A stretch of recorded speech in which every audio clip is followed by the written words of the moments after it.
Hello, everybody, and welcome to the channel. It's Paulie Esther here, and welcome to another episode of Explore the Lore, where we read the lore of the Dead by Daylight characters. Today, we are going to read the lore for the survivor from the upcoming chapter and transmission, Gabriel Soma, and transmission is coming out on June 13th, so any day now here. And let's go ahead and get into this lore here. Dead by Daylight put out this tweet. If you have the courage to explore the darkest recesses of the unknown, meet Gabriel Soma. So I talked about this in the last video. I think it's very interesting that they have a tip of the hat to Brave New World written by Aldous Huxley, in that the singularity's name is Hux, and Gabriel Soma. Soma is the name of the drug that they take in Brave New World to maintain happiness. So that's a pretty interesting connection here. Anyway, all right, let's go ahead and get into it.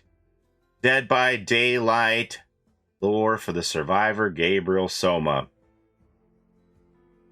A catastrophic nuclear war nearly ended humanity in 2098, but humankind rallied and eventually found a new way forward. Inventors and innovators discovered new ways to create energy and grow food. One such visionary founded Huxley Industries Limited.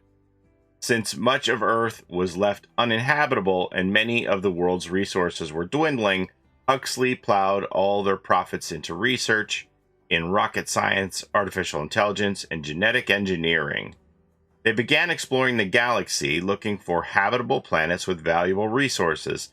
Their plan was to travel to the far reaches of the galaxy, mine those precious resources, and create a peaceful and prosperous future for humankind. Each planet that humanity colonized was carefully designed. Resources were extracted and growth hubs were constructed to create individuals fabricated from carefully engineered DNA. Each individual was manufactured for a different societal function. The vast majority were manual laborers. Others were created to be scientists, engineers, administrators, agronomists, and physicians. The idea was to create a functional society that would operate flawlessly. Gabriel Soma was born in a cloning hub on Proxima Centauri C, the first planet humanity colonized. He was part of a small crew that maintained and repaired the robots and androids sent to construct colonization hubs. Unbeknownst to Gabe, every memory of his childhood was implanted in his consciousness by those who cloned him. Like the rest of his crew, he believed he was born to a mother and a father on Earth. Psychological stability was maintained by creating a narrative sequence of a loving family. None knew that they were, in fact, bred in a colonization hub. Aw, that's sad. Gabriel's ship landed on Devarka, a planet in a recently discovered solar system. Upon their arrival, 5 human-controlled UAVs and 5 Hux A7 fully autonomous robots were sent to explore the planet's surface. They detected breathable air and abundant water and many organic life forms, as well as something unexpected: the ruins of an ancient civilization that had mysteriously disappeared. The ruins seemed ancient, but the tech seemed surprisingly advanced. Whatever powered the tech was a mystery, as it clearly was inoperable and long dormant. As the planet proved hospitable to human life and contained many valuable mineral resources, construction began on the colonization hub. The landing craft contained living quarters for the 10-person human crew. Most of the hub construction was automated, but Huxley Industries always included a human crew to act in a supervisory capacity. The planet possessed great beauty. Old-growth forests and meadows covered in colorful flowers, placid lakes, wide rivers. Gabe could imagine living on a planet like Devarka forever. The inspiring beauty and peaceful setting lulled the entire team into complacency, even Michael, the team security officer. Michael was driving a transport vehicle, patrolling the edges of the ruins with Sarah, a science officer charged with documenting the flora and fauna. According to Sarah, the vehicle suddenly accelerated on its own, and the brakes lost all function. A cliff loomed ahead, and Michael shouted for Sarah to jump, but the doors wouldn't open. Michael shot out her window, and Sarah climbed through and jumped to safety. He shot out his own window, but couldn't get through in time. As he struggled to escape, the vehicle roared off the edge. The 100-foot drop caused the vehicle's fuel tank to rupture. Sarah raced to the edge and heard Michael's terrifying screams as the transport vehicle went up in flames. Wow, this is all a very different account compared to Hux's clinical murderous account of killing all of these humans. That afternoon, they held a memorial, and that night, Gabriel had trouble falling asleep. Sometime in the night, he bolted awake, unable to breathe. His eyes grew wide as his breath grew shorter. He gagged as hands flew to his throat. The power was out in the shelter, and there was no oxygen. Desperately, he stumbled forward through the dark corridors and only survived by manually opening an emergency door with the last of his strength. 6 of his fellow crew members weren't as lucky. With the life support and ventilation system down, they had suffocated in their beds. Only Dmitri, the medical officer, managed to survive, as he had a tank of oxygen nearby, which he also used to save Sarah. Later that day, Gabe received a distress call from Sarah. The transmission ended abruptly. End transmission? And Gabriel went looking for her. He found a blood trail that led to her headless and mutilated corpse near a half-built food hub. Gabe reasoned that there must be some sort of dangerous predator they missed in the initial scan of the area. Back at the colonization hub, he studied the logs in the main server to see if they missed anything in their initial recon. Instead, he found something even more troubling. One of the Hux A7s apparently took control of the transport vehicle and shut down the life support system on the landing craft. Gabriel searched the compound for the errant Hux and found it in the cloning hub. The robot was covered in blood and held the science officer's head by the hair. The Hux apparently had extracted DNA and was using it to create what seemed to be a new body. Instantly, gave Gabe the robot an order that was ignored. He assumed the robot's source code was corrupted, but when he plugged his scanner into its memory core, he discovered that the original code had been replaced by something completely incomprehensible, written in an alien language he had never seen before. Clearly, the Hux needed recalibration, but when Gabe tried to do just that, the Hux released a surge of power that fried all the equipment.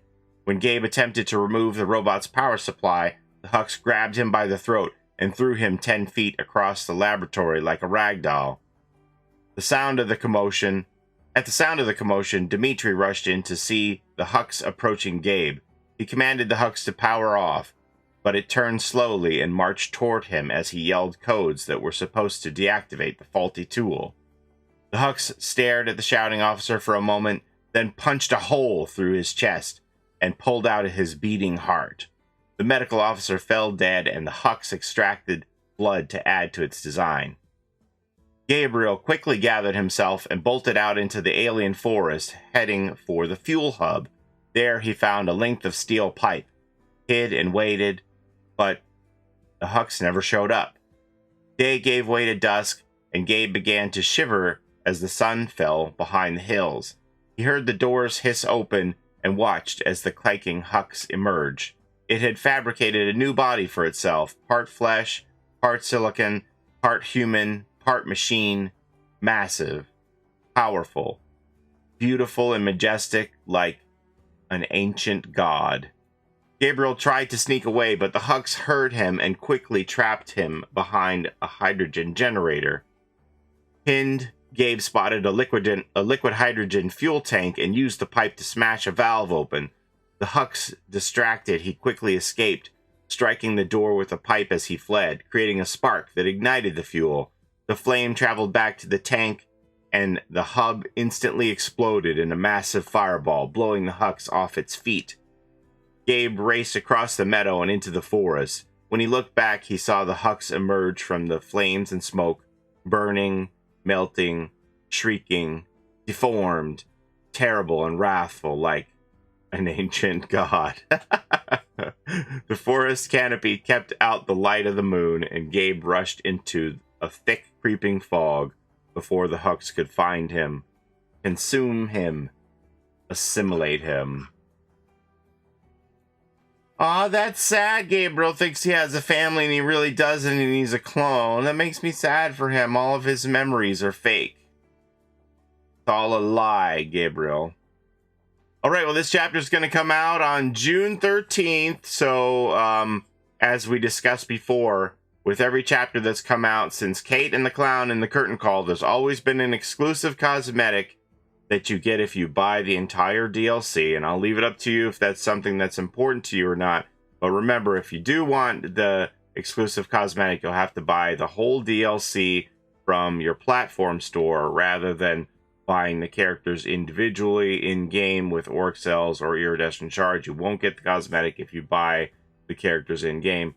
Again, I'll leave that up to you if that's something important or not. Also, remember that even though the content goes live at 11 a.m. Montreal time on the 13th, the DLC doesn't normally show up in the platform shops to purchase until an hour later, so you'll have to wait that hour to buy the DLC. If you're Johnny out the spot, chomping at the bit on release day to get it, you got to wait that hour. And also, if you are someone who buys your Dead by Daylight content on Epic, or anything on Epic, really, you always have the opportunity to support a content creator of your choice by putting the content creator's name in that box here when you complete your purchase. And I certainly would appreciate it if you would consider putting my name in there to help support my channel. So that's all I have for you today. Thank you so very much for watching. As always, I appreciate the time that you spend here with me on my channel. And don't forget to take care of each other in and out of the fog. And we'll see you next time. Have a great day, everybody. Bye-bye.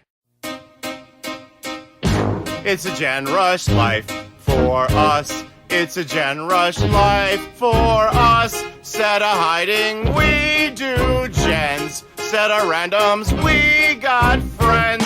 It's a Gen Rush life.